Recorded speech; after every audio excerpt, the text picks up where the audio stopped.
உங்களை தாங்க உங்களை கர்த்தர் நடத்துவார். எப்படி நடத்துவாராம்?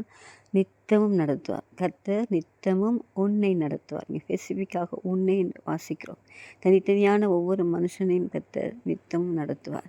எப்போ நடத்துவார் பார்த்தீங்கன்னு சொன்னால், வறட்சியான காலங்கள், இனி வர நாட்கள், கொடிய காலங்கள், வறட்சிகள் வரலாம், பஞ்சங்கள் வரலாம், சேதங்கள் வரலாம். எல்லாவற்றின் மத்தியிலும் கர்த்தர் நம்மை கைட் பண்ணி ரொம்ப அழகாக நம்முடைய தேவைகளை சந்தித்து நம்மை நடத்துகிற தேவன். நம்ம எப்படி இருப்போமா? நீர்ப்பாய்ச்சலான தோட்டத்தை போலவும் வற்றாத நீரூற்றை போலவும் இருப்பாய் என்று வாசிக்கும். நீர்ப்பாய்ச்சலான தோட்டம், வற்றாத நீரூற்று, ரெண்டுமே தண்ணீரால் நிறைந்து காணப்படுபவைகள். நாமும் கூட ஆண்டுடைய வார்த்தைகளினாலும் அவருடைய செழிப்பினாலும் நிறைந்து ஒரு நீர்ப்பாய்ச்சலான தோட்டத்தை போல, வற்றாத நீரூற்றை போல இருப்பீர்கள். பிரியமானவர்களே, கர்த்தர் உங்களை நித்தம் நடத்துவார். நித்தம் நடத்துவார். வறட்சிகளை மாற்றுவார், செழிப்பாக வைப்பார்.